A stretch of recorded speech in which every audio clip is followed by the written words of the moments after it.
What are your top 3 favorite Warriors? Warriors books or Warriors cats? No, Warrior cats. Top 3 favorites. And that can that include anything? Yeah. Anyone? Cats, leaders. Okay. Any clan. Well, my favorite is Leafpool. It's always been Leafpool. I love Leafpool. I always want Leafpool to have more of a role. I think she is awesome and strong and smart and brave and everything. I like Jay Feather, Holly, and Lions Lice. I just love them. I like them too. Jay Feather sometimes is a little too cranky for my taste. Yeah. This is a really hard question. I would really have to think hard. Leafpool is like my automatic number 1. I love her. And I think I would have an easier time answering like top 5 favorite books than top 3 favorite cats. I don't know if I can do it right now. But I'm gonna keep thinking, and maybe as I think of more obvious contenders, I'll just randomly shout them out. Yeah, that's stuff. Yeah. Do dads get to ask questions? Dads can totally ask questions. Is this going to be a really hard question though? I don't know. Extra, okay. Whose dad are you? I would love to know. Right here. Okay. And right next to him is my dad. Alright. Can you talk a little bit about the genesis of the Warriors books, maybe some of the influences on it? Sure. So one of the big sort of inspirational series was Redwall. Which was a big series, which is, just other great animal fantasy. And while we were sort of trying to think about what to do, there wasn't another great animal fantasy series that had come out. And the thought was, there is this space for this, and also the idea that, I don't know if you as a dad have read any of the Warriors books, but maybe you know from talking to your daughter, we explore really dark themes in it, right? Like, bad things happen. We don't shy away from that at all. And we are able to do that because it's cats. It would be different, I think, it would be different if it were groups of kids. Also, kids wouldn't be living in the wild. I hope. Maybe they would be, you never know. But in my world, kids would not be living in the wild. And so, I feel like there was this combination of, it felt like there was room for this series. We had these great animal fantasy series as inspiration, and then we thought, if we used animals, if we used cats in the wild, there's no connection to humans. We can explore these really deep, important themes without worrying. Cats can die. It's different. We can't. I don't know if many people have an interest in reading books where a lot of kids die or kids are in battle, and a lot of with animals we can really explore a lot. And also we wanted to do cats because cats can live in groups. Cats will fight, but not necessarily to the death. Cat fighting and cat survival. Some animals fighting I think can be pretty scary and super vicious. I don't want to be in the middle of a cat fight. I think, cats can scratch you, and I don't really want to be scratched by a cat. But it's easier to read about the cats. But it's also an animal that we all know. Even if you don't like cats, you know cats. You've been around cats. You've seen cats. You can pet cats. You know that if a cat is wagging its tail, you should probably stay away because they might slice you. The total opposite of dogs. Cats are very, very much, in many ways, many of them are the opposite of dogs. Did that answer your dad question? Yeah, that was interesting. The Redwall connection was kind of interesting because we read that into this. Oh, yeah. There's a cat downstairs that looks actually just like Holly Leaf. Yes, all black. It's beautiful. Except Spike. Except it has a little bit of brown on its back.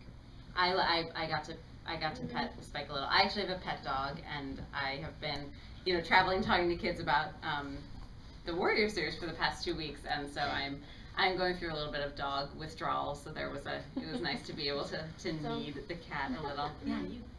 Yeah.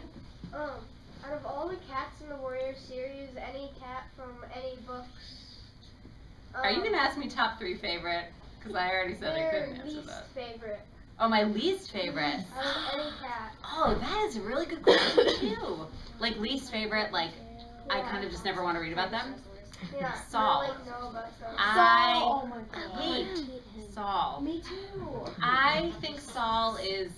bad news. Yeah, he is. I didn't want Saul to reappear. Saul is my, if I had a nemesis warrior cat, it would be Saul. I just started a new prophecy. I'm on the second book and I'm almost finished it with it, so I'm not sure about any of the other ones. So Saul comes later. He enters into a few different books. So I would say if I had to pick a least favorite from maybe the first arc, well, the easy answer is probably Broken Tail, because he's just so bad. He murdered his dad. Yeah, he does a lot of bad things. I was not sad when his mom had to kill him. But he's kind of an easy answer, but there aren't that many cats that I really like. I'm like, don't show up again. And when you get to Saul, think of me. Yeah. Will there ever be a Silverstream Super Edition? Ooh, the question is, will there ever be a Silverstream Super Edition? I mean, not that we've planned. Never say never.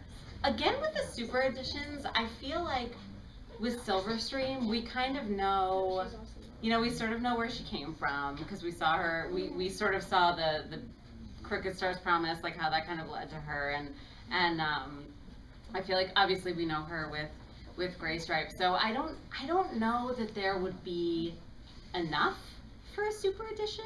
The other thing that we've been doing recently have been novellas. I don't know if you guys have been reading the novellas, but so they have been really fun, like shorter stories, and I could more see Silverstream doing something in a novella, because I don't know that there would be enough there for a Super Edition. But again, really, never say never. If you had told me 3 years ago that we were going to have Super Editions about all these different cats, I don't know that I would have been surprised, but I don't know that I would have said, yes, we definitely will. What about Tawny Pelt?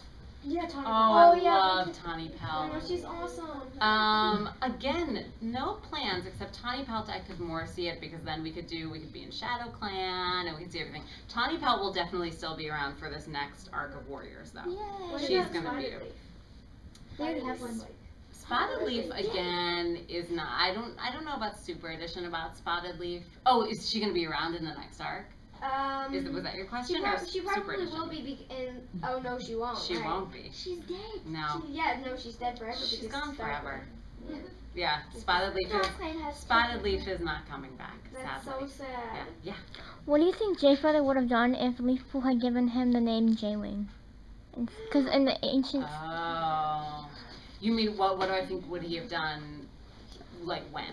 Like, because he was able to travel back in time, to see his former self.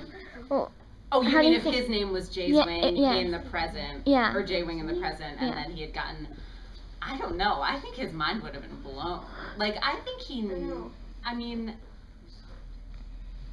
I don't know. I think he, out of all the three, like, I think Jay Feather is the most able to understand what's going on and to, like, accept the deeper layers of what's happening. So honestly, knowing Jay Feather, he probably would have been like, of course, obviously, he never acted that surprised over anything. I feel like I was always more surprised than things, but Jay Feather just kind of took it as it came. We sort of thought about something like that because of the way that Lions Blaze. That's his. Yeah, but what's his ancient Lion's Roar. Lion's Roar. Like I sort of was like, oh, should it be even more apparent? Like it was sort of all kind of, I don't know. I feel like knowing Jay Feather, he would just have accepted it. He was pretty cranky about things, but he was also pretty good about being like, all right, I get it, I guess, Yeah. There's like 2 Sauls in the Sky Clan, like the Sky Clan manga. Comic Yeah. Series. Why do you think that's a different Saul? Wait, how would he be different? I mean, how would he be the same? Because Sky Clan, from like after Sky Clan left. Oh, because he said he met cats in the gorge. Oh, yeah, he is the same Saul then. Yeah, he's the same Saul. Also, He's the same Saul causing trouble in so many books. he also took Leaf-Star's kings. Yeah, He did? but they Yes. got back. It's okay. Wait, where? Which book? She was like, Is in the manga. oh my gosh. Yeah, the Sky Clan and the Stranger manga. Yeah. Yes. Yeah. Why hasn't Warriors, like, mostly in the beginning series, why hasn't it focused on different clans? It always, like, It's all Thunder Clan. Yeah, it's like all Thunder Clans. We're like all Thunder Clan all the time. It's more so as we were sort of writing the initial books. It was really we were very focused on setting up the world, and I think it would have been harder to set up the world if we'd gone in between different clans. Yeah. And we stayed in Thunder Clan because that was sort of, I mean, it was like our base. It was our home base, and it was very solid. But that's why it's been so much fun. If you see the super editions, pretty much most of the super editions are in different clans. And that's how you can see how the different clans live and the different cats in the different clans. I mean, that's what I love. That's how I realized that I loved Wind Clan so much with Tall Star's Revenge. I was like, oh, Wind Clan they've got it right. I like them. And also, why is Thunder Clan always, like, the biggest clan, but they have, like, the most cats dying all the time? Yeah. I think they just seem like the biggest clan because we are in their perspective. I think that if any of the books had been written from another clan's perspective, they would have seemed as big. And a lot of the reason why, you might also be judging by the allegiances list in the beginning. Yeah, that's what I They're more It's that are, more, yeah, it's they're more, not always exactly. updated because, like, in the one that I'm in, you haven't put in, like, Sorrel. It's still Sorrel Paw instead of Sorrel Tail in the second book. So we, A, sometimes there are mistakes, and B, when the way that the allegiances are, it's literally the cats as they are on page 1 of that book. So if a book starts and Sorrel Paw is Sorrel Paw, but she becomes a warrior on page 2, she is Sorrel Paw in the allegiances because she is Sorrel Paw on page 1. Because so they that's don't want to spoil it. that's how it is. It's always very much like the allegiances only match exactly as the book starts. But really you have to think, we don't flesh out the allegiances list except for the clan whose perspective we're in. So if you're reading Yellowfang's Secret, the Shadow Clan cast list in that, because it takes place in Shadow Clan, is long. I think it's longer than the rest. Or it's at least longer than, probably Thunder Clan in that book is just as long, but it's at least longer than River Clan. So, yeah. How did you come up with like the 2 legs, upwalkers, and nopers? Nopers. Yeah. It's more just, what do we think they would call them? What would they focus on the most? And it was sort of more like that. What would Purdy call a human? What would they do? That's always so much fun. Like when we started Survivors, we were like, what's the human name gonna be? What are they gonna call them? And they call them long paws. Their paws are long. Yeah.